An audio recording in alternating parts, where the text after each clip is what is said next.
بسم الله الرحمن الرحيم والحمد لله رب العالمين وصلى الله وسلم على سيدنا محمد النبي الأمي وعلى آله وأصحابه الطيبين الطاهرين اللهم علمنا ما ينفعنا وانفعنا بما علمتنا وزدنا علما نافعا يا كريم آمين آمين.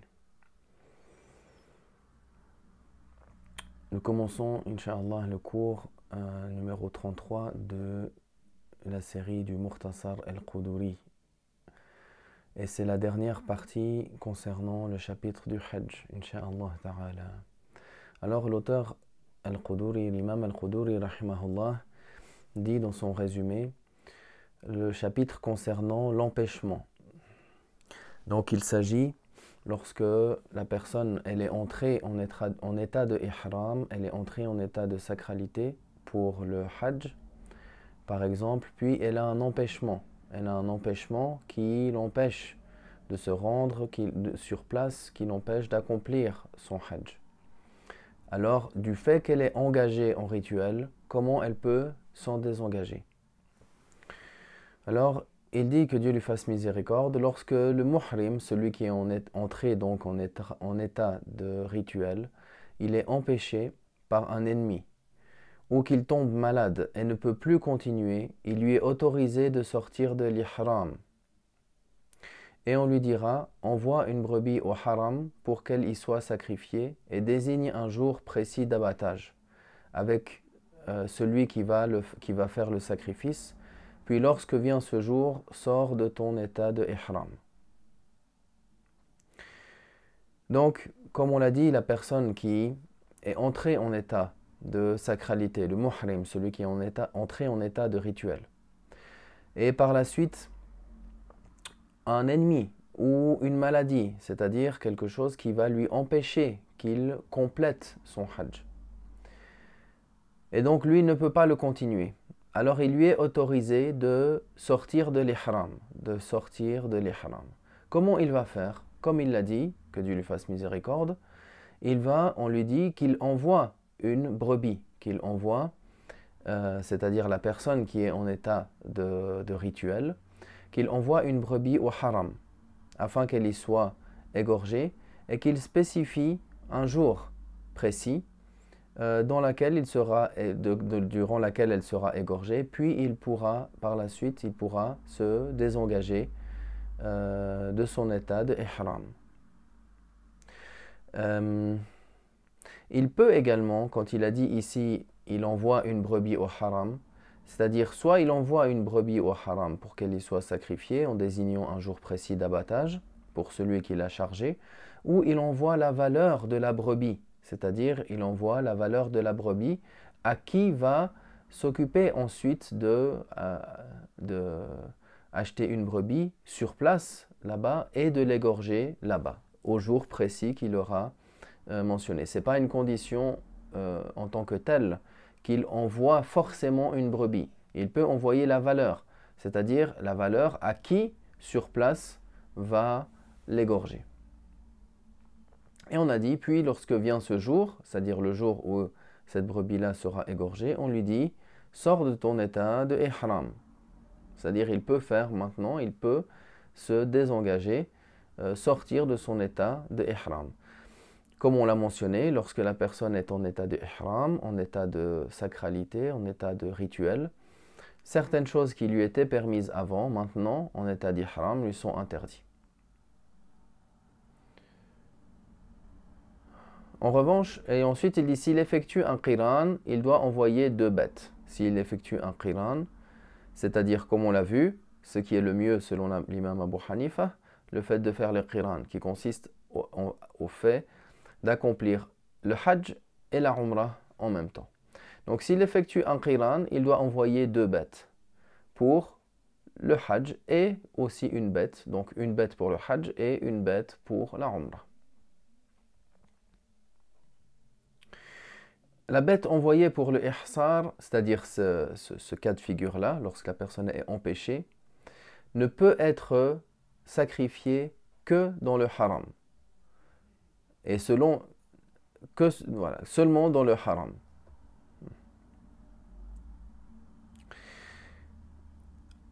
comme il va le mentionner, il y a une divergence entre l'imam Abu Hanifa et ses deux compagnons. Ici, selon l'imam Abu Hanifa, comme il va le mentionner, l'égorgement ici, dans ce contexte-là, il n'est restreint que par l'endroit, c'est-à-dire il doit être sacrifié au haram. Et il n'est pas conditionné par un temps. Est-ce que ça doit avoir lieu le jour du sacrifice ou est-ce que ça peut avoir lieu avant? Tandis que les deux compagnons, comme on va le voir, l'imam Abu Yusuf et l'imam Muhammad, eux, ils ont conditionné également, ils ont dit qu'il doit être égorgé le jour du sacrifice. C'est-à-dire que c'est également restreint, non pas seulement par l'endroit qui est le haram de la Mecque, mais aussi par le temps. Alors la bête envoyée pour l'ihsar ne peut être sacrifiée que si ce n'est dans le haram. Et selon l'imam Abu Hanifa, elle peut être sacrifiée avant les jours du sacrifice. Mais les deux élèves, ces deux compagnons, disent qu'elle ne peut être sacrifiée qu'au jour du sacrifice. C'est-à-dire, il ne peut pas anticiper. Il ne peut pas anticiper. Uniquement, il pourra le faire. Il ne pourra pas le faire avant le jour du sacrifice, comme selon l'imam Abu Hanifa. Pour le cas d'une umrah, le sacrifice peut être fait n'importe quand. S'il doit se désengager d'une umrah, alors il n'y a pas une restriction du point de vue du temps. C'est-à-dire il n'y a pas de divergence non plus entre l'imam Abu Hanifa et ses deux élèves.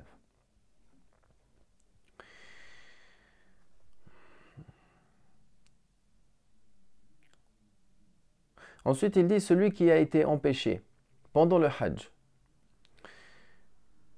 et qui est sorti de son état d'ihram doit rattraper un hajj et une umrah.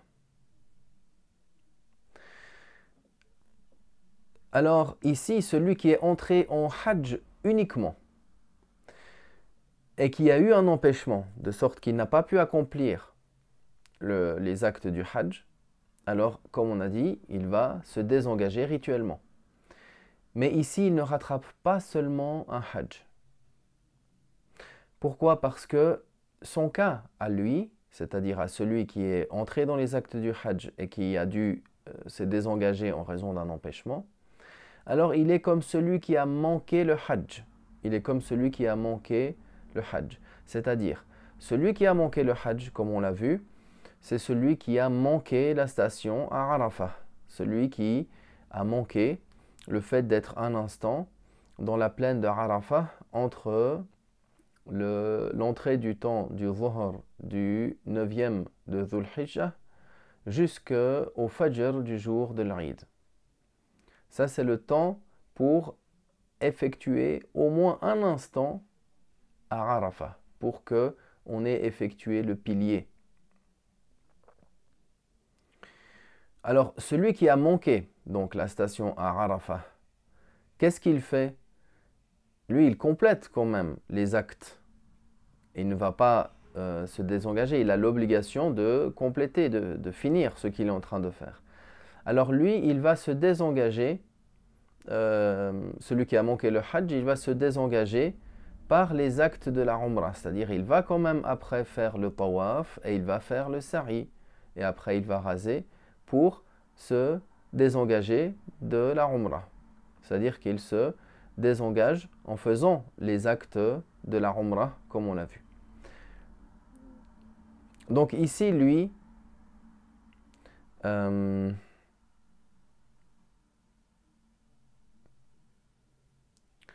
du fait qu'il a eu cet empêchement pendant le hajj et il est sorti de son état d'ihram, il devra rattraper le hajj et refaire cette umrah-là. Refaire donc cette umrah. Comme on l'a vu, du fait qu'il est comme celui qui a manqué le hajj, il se désengage par les actes de la umrah. Pour ça, on dit qu'il ne refait pas seulement le hajj, mais il fait le hajj et il devra refaire une umrah. Parce que lui, il n'est pas sorti tout de suite du désengagement rituel, mais il a fait le désengagement en faisant les actes de la Umrah. Alors cette Umrah-là, il devra la refaire. Et celui qui a été empêché pendant la Umrah, il doit rattraper celle-ci uniquement. C'est-à-dire, celui qui a été empêché de faire la Umrah, quand est-ce qu'il devra faire? Qu'est-ce qu'il devra faire? Uniquement, il devra rattraper cette Umrah. S'il effectue un Qiran, alors il doit rattraper un Hajj et deux Umrah. Un Hajj et deux Umrah. Comme pour la question précédente. Il fait le Qiran, alors il doit, quand il fait le Qiran, il fait le Hajj et la Umrah. Alors pour le Hajj, il refait, comme on l'a vu précédemment, un Hajj et une Umrah. Et comme avec le Qiran, il a fait en même temps que le Hajj, la Umrah, alors il devra faire une Umrah en plus. Pour cela, il fera un Hajj, il rattrapera un Hajj et deux Umrah.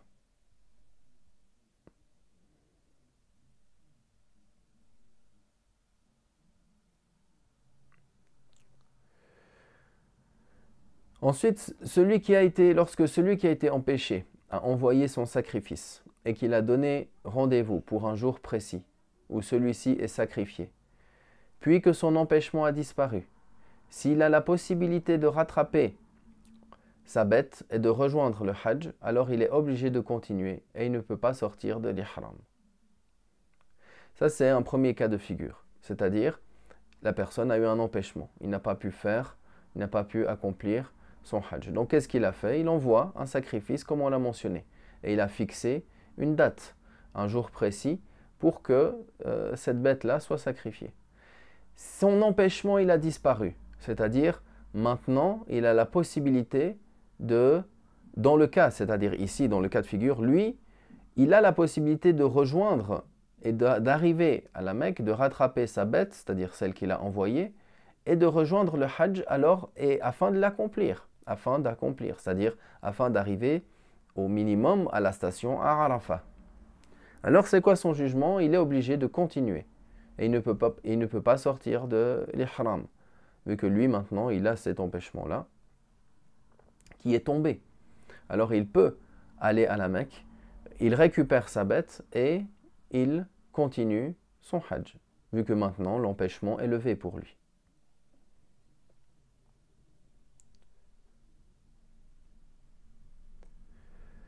Celui qui maintenant a la possibilité de rattraper la bête mais pas de regagner le Hajj, alors il sort de l'ihram. C'est-à-dire que lui, l'empêchement est tombé, mais maintenant le temps qu'il arrive à la Mecque et à Arafah, il n'arrive pas à accomplir le pilier. Il va manquer le Hajj. Même si, comme il a dit, il a la possibilité de rattraper la bête, mais pas de regagner le Hajj, c'est-à-dire d'accomplir le Hajj, alors il sort de son état de l'ihram. Lui, il est comme on a dit, celui qui a manqué donc le Hajj. Et s'il a la possibilité de regagner le Hajj, mais pas de rejoindre sa bête, il lui est autorisé aussi de sortir de l'ihram.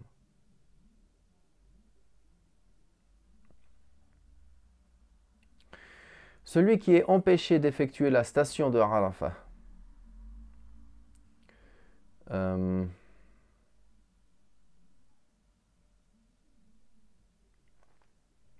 Oui, c'est ça. Celui qui se retrouve à la Mecque et qui est empêché d'effectuer la station de Arafah ainsi que le tawaf. Et il est quand même considéré comme empêché. Mais s'il arrive à rejoindre un des deux rites, alors il ne l'est pas. C'est-à-dire, s'il peut faire un ou l'autre, comme on a dit, ou bien la station à Arafah, ou bien le tawaf, alors il n'est pas considéré comme empêché ici. Ici, quand il a mentionné,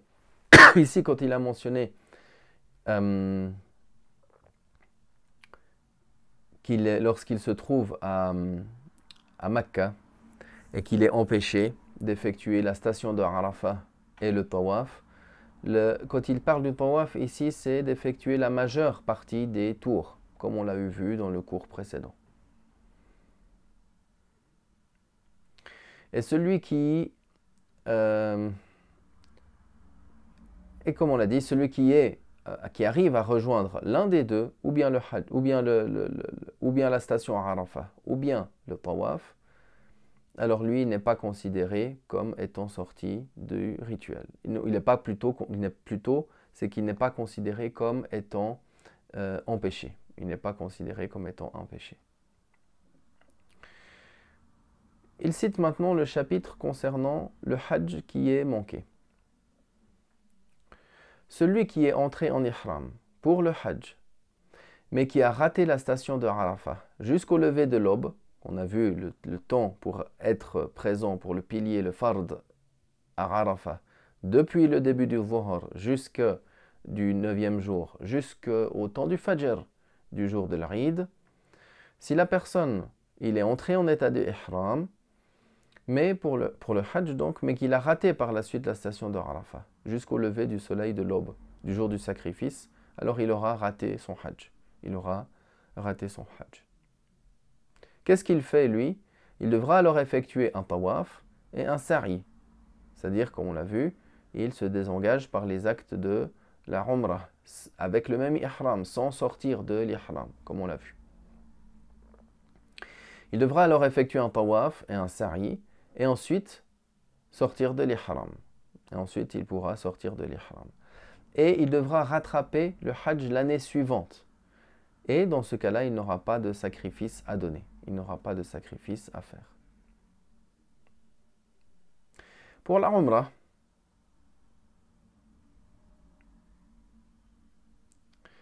elle ne peut pas être manquée. Pourquoi? Parce que elle n'est pas délimitée par un temps. Elle n'est pas délimitée par un temps dans lequel elle n'est pas valable. Alors que le Hajj, oui, c'est dans les mois du Hajj que la personne peut faire le Hajj et la Umrah, ou le Hajj et la Umrah, comme on l'a vu. Mais pour la Umrah seulement, on peut la faire tout au long de l'année. C'est pour cela qu'il dit la Umrah ne peut pas être ratée. Parce que même si on a prévu d'aller au Hajj à une date déterminée, on a prévu d'aller à une Umrah à une date déterminée, et on a un empêchement, et on arrive une semaine plus tard, on fait la Umrah, normal. Il n'y a pas de rattrapage de la Umrah ici, parce que peu importe quand on arrive, on fait la Umrah. Elle ne peut pas être ratée. Elle est autorisée tout au long de l'année, sauf durant 5 jours, durant lesquels elle est interdite. C'est une karaha tahrima de faire la Umrah durant ce moment-là. Elle reste accomplie, elle reste valable, mais avec le caractère déconseillé, avec le caractère détestable, le makruh tahriman, détestable avec un péché. Sauf pendant 5 jours, sauf durant 5 jours où elle est donc interdite, le jour de Arafah, le jour du sacrifice, c'est-à-dire le 10e jour de Dhul Hijjah, et les 3 jours du Tashriq, c'est-à-dire les 11, 12 et 13 de Dhul Hijjah. C'est-à-dire que si elle est effectuée durant ce moment-là, elle reste accomplie, valable, mais avec un péché. La Umrah est une sunnah, c'est-à-dire c'est une sunnah confirmée, une sunnah mu'akkada. Et elle consiste à faire l'ihram, à faire l'intention d'entrer en rituel, le tawaf, le sa'i, le rasage et raccourcir les cheveux, en raccourcissant ou raccourcir les cheveux.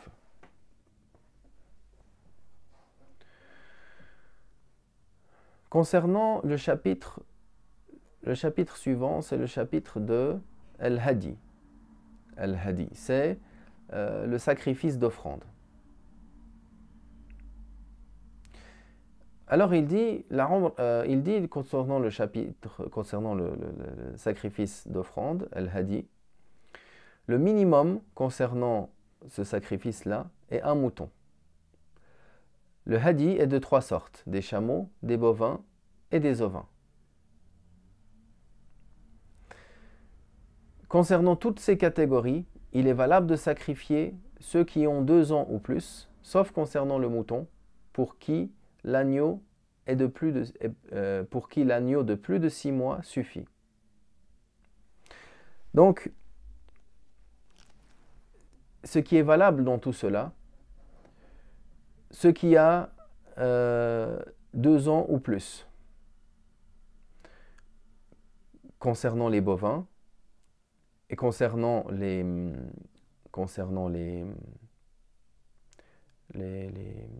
ovins, alors c'est 6 mois au moins. Ou plutôt, ce qui est cité, c'est 1 année. Concernant le chameau, qu'il ait complété 5 ans lunaires. Pour la vache ou le bœuf, c'est 2 ans, comme on l'a mentionné. Et pour les ovins, c'est 1 année. Même si un agneau de 6 mois et plus, ou plus qu'il y a plus de 6 mois plutôt, alors ça suffit aussi.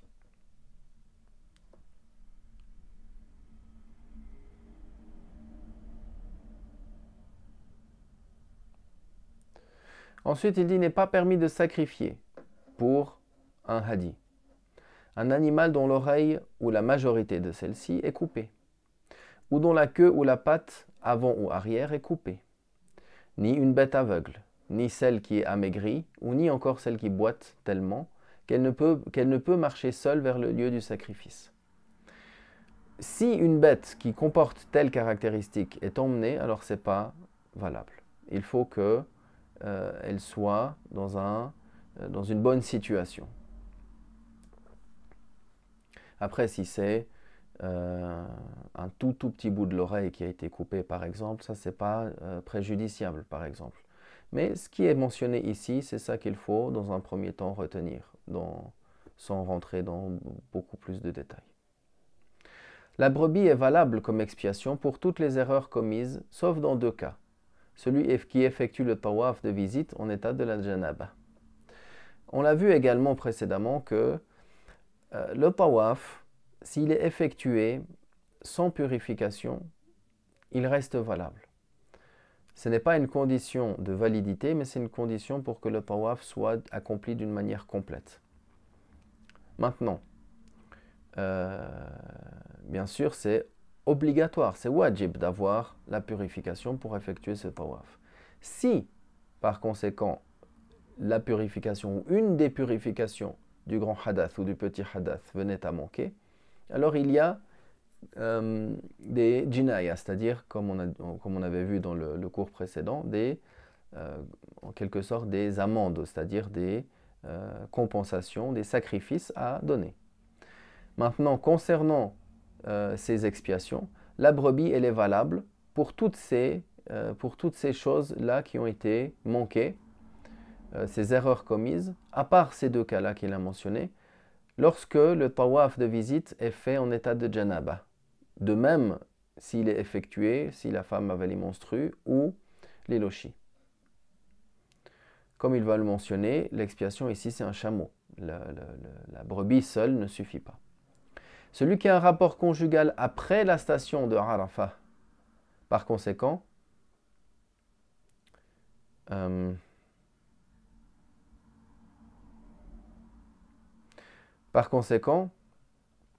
il n'est valable d'expier qu'avec un chameau. Ensuite, il dit que la vache, la chamelle et la vache peuvent suffire jusqu'à 7 personnes, à condition que chaque associé ait l'intention d'adoration. Si l'un d'entre eux s'associe juste pour récupérer la viande, alors aucune des autres parts n'est valable. Donc, plusieurs personnes peuvent s'associer dans une chamelle ou une vache. Comme par exemple, tant que, comme il a dit, chaque associé ait l'intention de l'adoration. Ça veut dire quoi? C'est-à-dire, ce n'est pas simplement pour l'égorgement, pour consommer ensuite la viande. Non, c'est par exemple celui qui a l'expiation du qiran, par exemple, ou celui qui a l'expiation du tamattu, par exemple. Donc dans ces cas-là, même si les causes elles sont différentes, ils peuvent se regrouper. Mais si un seul de tous ceux-là n'égorge seulement que pour la viande, alors tous les autres également, c'est pas valable. C'est pas seulement sa part à lui, c'est les autres parts également qui ne sont pas valables. Ensuite, il dit qu'il est autorisé que l'individu mange de la viande de son hadi, donc de son sacrifice ici, surérogatoire. Ou son hadi pour le tamattu' ou le qiran, comme on l'avait mentionné, si la personne il a égorgé pour le tamattu' ou pour le qiran, chez les hanafites, il peut manger de cela. Il peut manger de cela. Par précaution, c'est mieux de ne pas le faire. Pourquoi? Pour sortir de la divergence. Comme on l'a vu, selon les chaférites, on ne peut pas consommer de son tamattu' ou de son qiran. Il n'est en revanche pas autorisé de manger la viande des autres hadis. Le had, c'est-à-dire comme par exemple les cas d'expiation, d'autres sortes d'expiation par exemple. Le hadi surérogatoire du tamattu' ou du qiran ne peut être sacrifié que pendant les jours du sacrifice. C'est-à-dire ici, le jour du sacrifice ou les jours du sacrifice qui est voulu ici, même s'il a cité du point de vue du genre, pour citer le jour du sacrifice, ce qui est voulu, c'est les jours du sacrifice, c'est-à-dire également les 3 jours qui le suivent. Et le reste des offrandes peut être sacrifié à n'importe quel moment.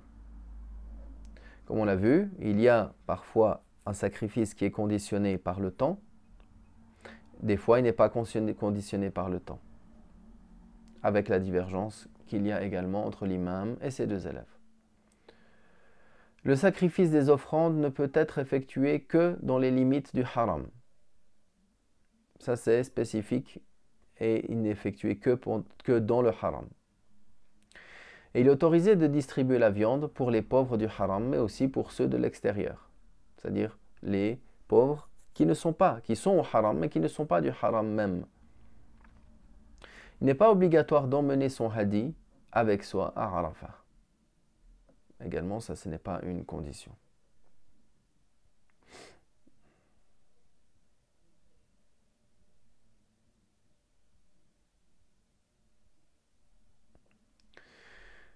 Ensuite, il dit le mieux concernant le chameau est an-nahr. Et concernant les vaches et les moutons, c'est l'égorgement. An-nahr, c'est le fait de... On va laisser nahr. C'est différent de l'égorgement. C'est-à-dire dans la manière de faire. Dans la manière d'abattre le chameau, c'est différent que pour la vache. C'est-à-dire on va planter un couteau dans le bas du cou du chameau. Parce que si on va... Le cou du chameau, il est très large. Donc on ne va pas pouvoir égorger de la même manière que l'on égorge une vache. Et si on peut, alors on le fait, le chameau, quand il est debout. On va lui faire tenir les pattes, lui attacher les pattes, et on le fait alors qu'il est debout. Ça, c'est ce qui est le mieux. Encore certains, ils font un trou et après, une fois que le couteau il est planté, et après ils tirent pour égorger. Mais cette manière-là, ce procédé-là, il est différent avec le chameau, comme on a dit, en raison du cou qui est épais et qui est dur chez le chameau. C'est pour ça que le nahr, par le fait de planter le couteau, par le fait de planter le couteau dans le bas du cou du chameau. Et après, on le laisse se vider de son sang et on l'égorge ensuite. Comme on a dit, des fois, il peut y avoir un petit temps, mais il plante le couteau pour après faire sortir le sang, et après, comme on a dit, il l'égorge. Il ne peut pas passer le couteau directement sur le cou comme on le ferait pour une brebis ou pour une vache. Et concernant les vaches et les moutons, c'est l'égorgement, c'est-à-dire pour eux le fait de les coucher. Si l'individu le maîtrise, il est préférable que ce soit lui-même qui effectue l'égorgement. Si lui, il maîtrise l'égorgement, celui qui donc a pris sa bête avec lui ou qui va égorger, qui a fait le tamattu' ou le qiran, etc. Alors si lui, il maîtrise, il sait le faire, c'est mieux que lui-même le fasse. Et il donne en aumône la couverture et la muselière de l'animal. Et il n'en donne pas une partie au boucher comme salaire. Celui qui va égorger, il ne va pas être payé en salaire par ça pour son travail. Celui qui emmenait avec lui une chamelle, mais qui se retrouve dans la nécessité de la monter, il peut la monter. Mais si ce n'est pas une nécessité, il ne monte pas cet animal. Si elle a du lait, il ne la traite pas, mais il jette de l'eau fraîche sur ses mamelles pour que le lait s'arrête. Pour pas non plus que le fait qu'elle garde le lait, ça lui provoque des nuisances. Donc, il va verser ou gicler de l'eau fraîche ou froide sur ses mamelles pour couper l'arrivée du lait. Celui qui emmène un hadi avec lui et que ce dernier meurt en route, s'il s'agissait d'un hadi surérogatoire, il n'a pas à le remplacer. Celui qui a pris avec lui, il a fait un hadi, il a pris avec lui son hadi, sa bête, mais pour la sunna, parce que lui, il fait le hajj et après il fait la umrah. Il n'aura pas d'égorgement obligatoire. Alors lui, il a pris avec lui sa bête pour l'égorger. Et il périt en route. La bête périt en route. Alors s'il s'agit d'un hadi surérogatoire, il n'a pas à le remplacer. Et s'il s'agissait d'un hadi wajib, alors il devra sacrifier un autre animal à sa place. Si l'animal est touché par un gros défaut et il doit le remplacer, il fait ce qu'il veut de l'animal à défaut. Et si une chamelle d'offrande agonise sur la route, s'il s'agit d'un sacrifice surérogatoire, il égorge l'animal, peint son collier avec son sang et trace un trait avec ce sang sur un flanc de l'animal, l'un côté ou l'autre. Il ne peut pas manger sa viande, ni toute personne considérée riche ne le peut. C'est-à-dire, pourquoi il fait ce signe? Il trace un trait avec ce sang sur un flanc de l'animal pour montrer que cet animal-là, c'est pour le sacrifice. Et donc, c'est pas n'importe qui peut en manger. Si la personne n'est pas pauvre, il ne peut pas manger de cette bête-là, de cette viande-là. Et s'il sacrifie, ou s'il s'agit plutôt d'un sacrifice wajib, alors il remplace cette bête par une autre et fait ce qu'il veut de l'ancienne. Et on accroche autour du cou du hadi surérogatoire, du tamattu' et du qiran. Mais on ne le fait pas pour la bête due à cause de l'empêchement, ou encore pour les bêtes dues pour les transgressions.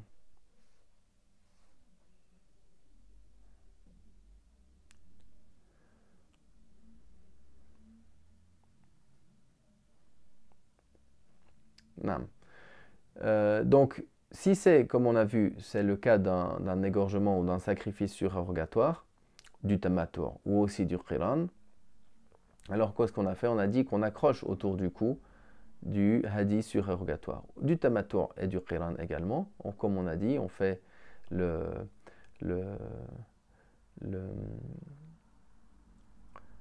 on trace le trait pour montrer que c'est pour les pauvres, mais on ne le fait pas pour la bête due à cause de l'empêchement, ou encore pour les bêtes dues pour les transgressions.